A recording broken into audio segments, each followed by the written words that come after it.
নমস্কার প্রিয় দর্শক বন্ধুরা, জলপদ্য পরিবারের আরও একটি ভিডিওতে আপনাদের সবাইকে স্বাগত। তো অনেক দিন পর আমি এরকম ফেস টু ফেস একটা ভিডিও করছি। ভিডিওর কারণটা ঠিক বলতে পারবো না, বাট আজকের কাহিনীটা একদম আলাদা। সেটা হলো মারাঠি সম্প্রদায়ের মানুষেরা বা আমাদের ছত্রপতি শিবাজি মহারাজ, তিনি যখন যুদ্ধে যেতেন সেই সময় একটা কথা বলতেন যে জয় ভবানী, অ্যান্ড তার সৈন্যরাও সঙ্গে বলতো জয় শিবাজি। এই যে জয় ভবানী, সেই ভবানী মা, আমাদের বাংলায় ভবানী মা বা ভবানী কোন দেবী, তারই আজকে একটা ছোট্ট কাহিনী তোমাদের সবার সাথে শেয়ার করব।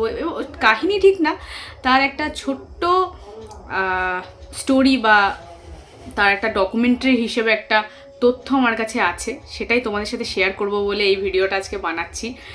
আর চারিদিকে একটা জয়ের মরশুম চলছে, তাহলে চলুন বেশি সময় নষ্ট না করে শুরু করা যাক আজকের কাহিনী।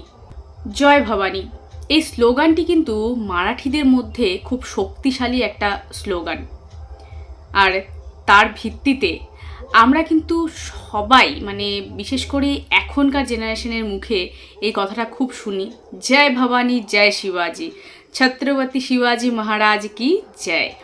এই জয় ভবানী, সেটার আসল দেবী বা ভবানী দেবী কে সবাই হয়তো জানে, অনেকে জানে আবার অনেকে জানে না। যেমন বন্ধুমহলে আড্ডা দিতে যেতেও একটা কথা সমানভাবে উঠে এসেছিল যে এই মানেটা কি। তো হিন্দু ধর্মের যে ভবানী, সেটা হলো শক্তির দেবী দুর্গাকে বোঝানো হয়। আর তিনি কিন্তু শুধুমাত্র যে শক্তির দেবী তা নয়, যখন দেবী দুর্গা তার যুদ্ধকালীন সময়ে যেই রণবেশ ধারণ করেছিলেন, সেই সময়টাকেও বা সেই সময়কার মুহূর্তকেও আমরা ভবানী বলেই মানে ভেবে থাকি বা জানি যে ভবানী রূপেই তিনি যুদ্ধক্ষেত্রে বা রণক্ষেত্রে নেমেছিলেন। এবং তিনি শুধু যে মাত্র যে শক্তির দেবী তা কিন্তু নয়, তিনি কিন্তু ন্যায়, সাহস, ক্ষমতা তারও দেবী। আর বিশেষ করেই মহারাষ্ট্রে এই ভবানী মা বা দেবী ভবানী, তিনি কিন্তু সেখানকার প্রতীক হিসেবেই বেশি পরিচিত, যে তিনি শক্তির দেবী। তিনি যখন শিবাজি মহারাজ কোনো যুদ্ধে যেতেন, সেই যুদ্ধকালীন সময়ে তিনি সর্বদা সব সময় মা ভবানীর পুজো করে বা মা ভবানীর যে ধ্বনি, সেই ধ্বনিটি উচ্চারিত করে তারপরেই কিন্তু যেতেন মা ভবানীর নাম নিয়ে যুদ্ধক্ষেত্রে বা রণক্ষেত্রে, এবং তিনি প্রায় প্রতিবার জয়ী হয়ে ফেরেন। মহারাষ্ট্রে কিন্তু ছত্রপতি শিবাজি মহারাজ বিশেষ করে পুজো করতেন তুলজা ভবানী দেবীকে। আর এই দেবী তুলজা বা তুলজা ভবানী দেবীর কিন্তু মন্দির রয়েছে আমাদের মহারাষ্ট্রে। আপনারা যদি চান কখনো গিয়ে সেই মন্দির দর্শন করে আসতেই পারেন। এবং আপনি যদি কখনো এই মন্দিরের নাম শুনে থাকেন, তাহলে অবশ্যই কমেন্ট করে আমাকে জানাবেন যে আপনি আগে এই ভবানী দেবী বা তুলজা ভবানী দেবীর নাম আগে শুনেছেন। কথায় আছে যে যখনই রণক্ষেত্রে যেতেন তখনই কিন্তু এই তুলজা দেবীর আরাধনা করে তারপরেই তিনি রণক্ষেত্রে যেতেন। আর তিনি এটাও বিশ্বাস করতেন যে এই তুলজা ভবানী দেবী তাকে আশীর্বাদ স্বরূপ একটি তলোয়ার প্রদান করেছিলেন। যুদ্ধক্ষেত্রে বা রণক্ষেত্রে যুদ্ধ করার সময় তিনি সেই তার যে ব্যবহৃত তলোয়ার, সেটাও কিন্তু দেবীরই আশীর্বাদ প্রদত্ত ছিল। এবং সেই যে তলোয়ার, সেই তলোয়ারকেও কিন্তু বলা হতো ভবানী তলোয়ার। সেই তলোয়ার দিয়েই কিন্তু তিনি বেশিরভাগ, প্রায় সবগুলোই তার যে যুদ্ধ বা তার যে প্রতিদ্বন্দ্বী, তাকে কিন্তু হারিয়েছে সেই তুলজা দেবীর যে প্রদত্ত ভবানী তলোয়ার, সেই তলোয়ার দিয়েই। এবং ছত্রপতি শিবাজি মহারাজ শুধু নয়, তার পরিবারও মানতেন যে তাদের কুলদেবী কিন্তু দেবী ভবানী।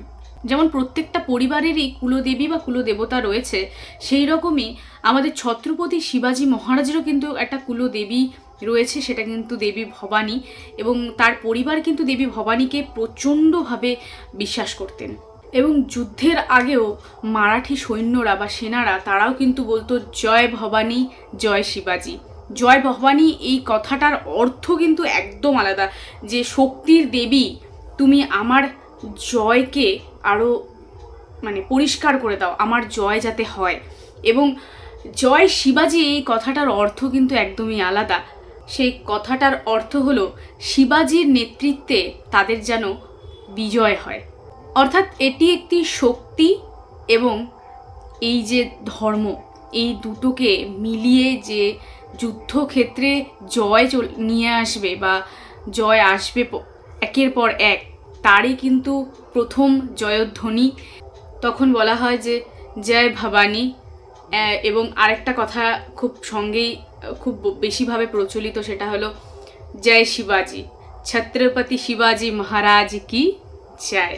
এবং তার সঙ্গেই, তার একদম পরপরই এই কথাটা হয়, সেটা হলো নমঃ পার্বতী পতে হর হর মহাদেব। তো আজকের ভিডিওটা এই করেই শেষ করছি। ভিডিওটা হ্যাঁ একটু লেন্দি হলো, কিন্তু অনেক দিন পর আমি সামনাসামনি একটা ভিডিও বানালাম, ছোট্ট একটা স্টোরি তোমাদের সাথে শেয়ার করলাম। যদি ভালো লাগে তবে অবশ্যই আমার চ্যানেলটিকে সাবস্ক্রাইব করে দেবে এবং পাশে থাকা বেল আইকনটিও ক্লিক করে দেবে পরবর্তী আপডেটের জন্য। অনেক দিন থেকে আমি জানি ভিডিও দিয়ে উঠতে পারছি না, কারণ অনেক কিছু নিয়ে ব্যস্ত হয়ে আছি। তো পাশে থেকেও এভাবেই, আর চ্যানেলটিকে সাবস্ক্রাইব করো। Thank you.